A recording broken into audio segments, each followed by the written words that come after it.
Arsyeja e thirrjes së kësaj konference është pikërisht neglizhenca, papërgjegjësia e këtij pushteti, përkatësisht e ish-ministrit Çeku, aktualisht deputetit Çeku, në mos kryerjen e detyrave që përkojnë që dalin nga ligji për arsimin parauniversitar dhe nga udhëzimi administrativ 13/2016 për subvencionimin e teksteve mësimore për nxënësit e Republikës së Kosovës. Pra, ky vit shkollor do duhet të priste gjithë nxënësit, të fillun nga ata të klasës parapërgatitore e deri në arsimin e mesëm, por si arsimi obliguar deri në klasën e 9, t'i priste me përgatitjet më të larta në cilin do nivel. Pra, miratimi i katalogut dje, që ka qenë data 27, jo vetëm që është i vonuar, por është një presion që është bërë tek prindrit, të cilët normal që fëmijët e tyre kanë prit që të pajisen me tekste, njëkohësisht jemi gati që të fillon një vit i mbar shkollor. Derivatet që janë, ato që dalin nga ligji për arsimin parauniversitar dhe në udhëzimin që e përmenda, pra udhëzimi 13/2016, i përcakton qartë detyrat e ministrisë. Ministria është e obliguar që të pajisë të gjithë nxënësit, pra që i përkasin arsimit të obliguar, thash që nga klasa parashkollore, edhe pse në klasën parashkollore ose para përgatitore nuk ka sot e kësaj dite një udhëzim administrativ, edhe pse ligji për arsimin parauniversitar i miratuar në 2019 e parashe që të rregullohet edhe të subvencionohen edhe ky grupi i nxënësve. Megjithatë, domethënë detyrat në këtë udhëzim janë të përcaktuara qartë. Ministria ka detyrën që në muajin qershor të themeloj një komision që negocion çmimin me shtëpitë votuese. Po flasim për muajin qershor. Pastaj dërgon edhe katalogun në drejtoritë komunale dërgojnë tek shkollat. Flas me përgjithësi nga se vetë kam qenë drejtoresh e shkollës. Dhe afati 15 korrik është afati i fundit kur drejtoritë përgatisin raport për të dërguar në ministri. Pra po flasim për 15 korrikun. Llogaritni prej 15 korrikut deri në datën 27 gusht sa ditë kanë pas kohë për të përgatitur. Por mos përgatitja nuk nënkupton asgjë tjetër, vetëm se papërgjegjësi totale, këta njerëz që vërtet gjatë gjithë këtyre 6 viteve e kanë marrë detyrën dhe kanë kryer si me qenë praktikanta, kështu si praktikanta dhe po veprojnë. Krejt çka kisha mujt me thonë se ish-ministri i arsimit, ish-ministri i kulturës, deputeti aktual Çeku mbahet mend vetëm si vllëkues i komunës së Prishtinës, përkatësisht jetës kulturore në Prishtinë.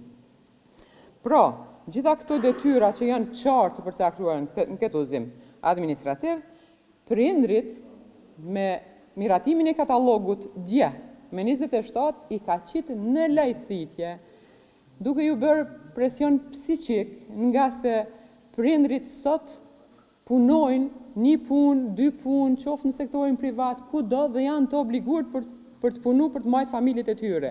Llogaritni sot jemi në ditën e fundit të kësaj jave, kemi vetëm ditën e hënë, që i bjen vetëm edhe një ditë.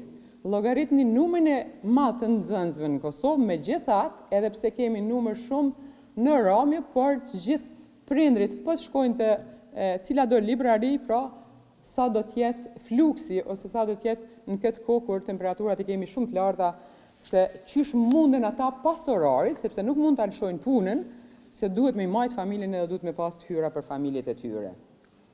Në këtë kohë, çka ka bërë ministria,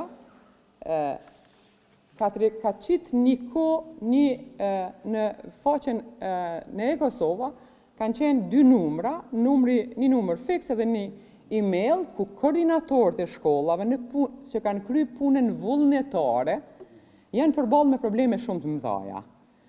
Asnjëherë nuk janë përgjigj, asnjëherë s'kan kthy email edhe për këto unë kam fakte.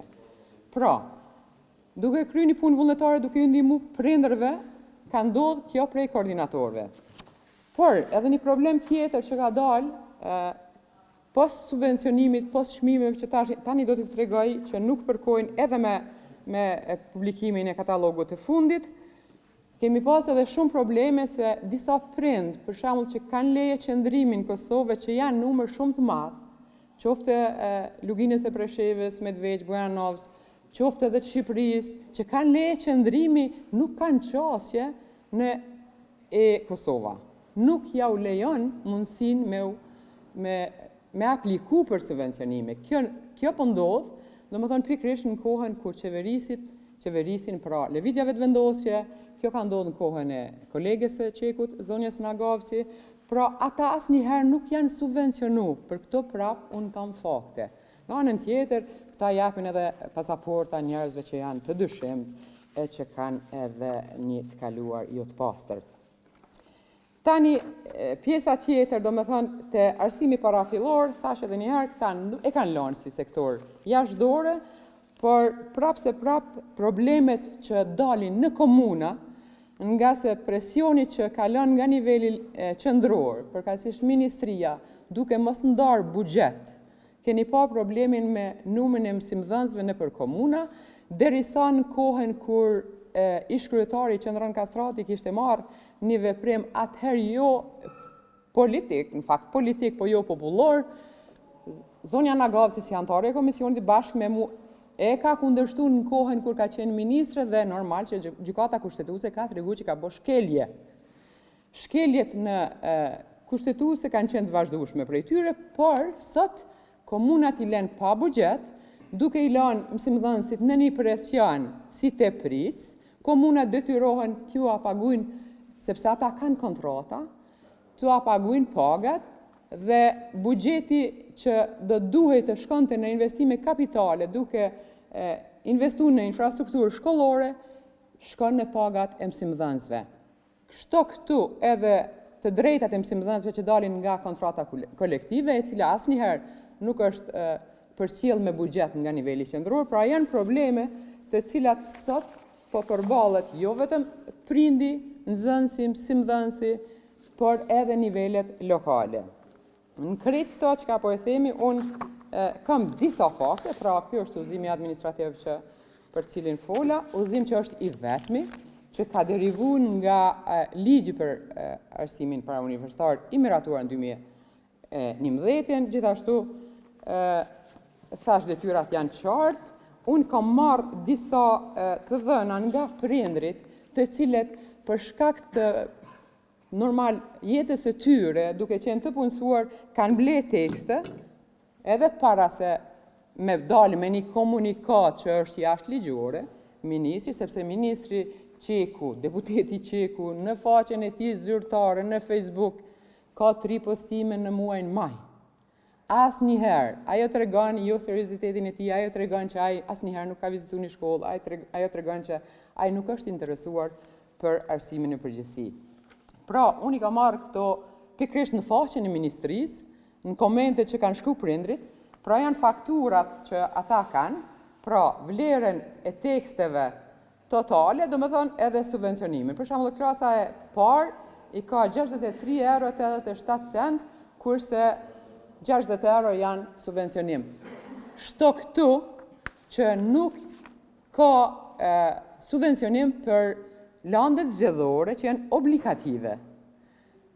Hiq në pjesën tjetër, për shembull kemi një vlerë tjetër 105,80 €, kurse subvencionimi për klasën e 6 po flas është 90 €. Këtu prapë po tham asnjëherë nuk janë përfshi landet zgjedhore që janë obligative, që janë fletore të pune, që pa tjetër se mësimdhënësat ua kërkojnë nxënësve. Shto pjesën tjetër të çantave, fletoreve, lapsave, mjeteve të gjeometrisë dhe çdo land që kërkon mësimdhënësi normal që ka mi kërku pej fëmisë edhe prindi detyrohet me i blej. Kemi një fakturë tjetër, po ashtu të klasën e 9, që është 122,60 €.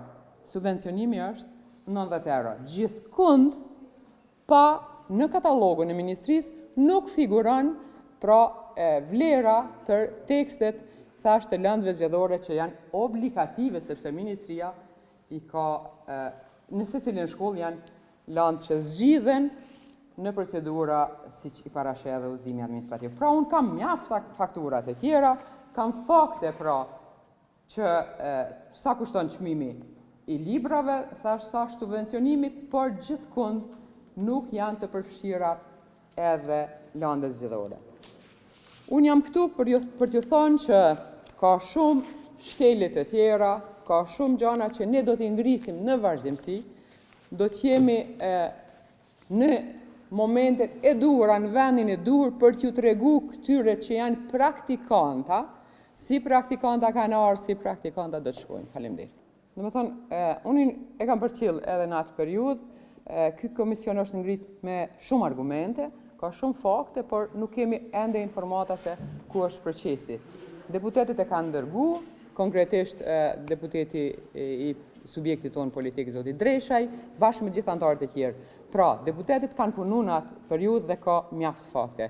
Pse ndodh kjo, unë ju them që këta njerëz, kur kanë qenë pushtet, edhe sot si deputet që kanë uzurpu zyret, shifni fakte që 90% të pozitave si zyrtarë të lartë në dikastere të ndryshme janë UD, si ushtrues detyre.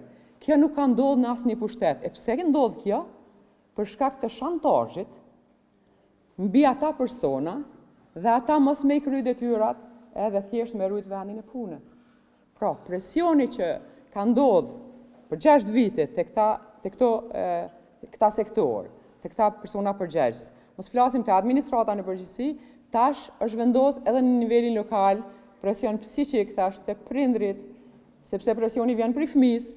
Unë jam edhe non, edhe gjyshe, edhe e di kërkesat e fëmijëve. Pra, shto këtu buxheti i një familje, kostoja për ushqimet bazë, sa është, mos flasim për miliarda euro që shkojnë në Serbi, duke ble rrym, mos flasim për keqpërdorimet e tjera, keni pa vagon që ndreqen në Serbi, pra krejt puna e tyre është për të shantazhu gjithë secilin njeri. Pra, presion, depresion i kësaj shoqërie është fundi. Fundi vërtet ka ardhur dhe kjo që po ndodh në shoqërinë tonë është pikërisht se rezultat i këtyre njerëzve që nuk dinë dhe nuk pranojnë që t'ju ndihmojnë ose të kërkojnë ekspertiza dhe ndihmë prej njerëzve që janë të përgatitur. Faleminderit. Vetëm si vllokues i komunës së Prishtinës, përkatësisht jetës kulturore në Prishtinë, si ndonjë vesh. Pra, miratimi i katalogut djetë që ka qenë pra, ky vit shkollor do duhej të priste.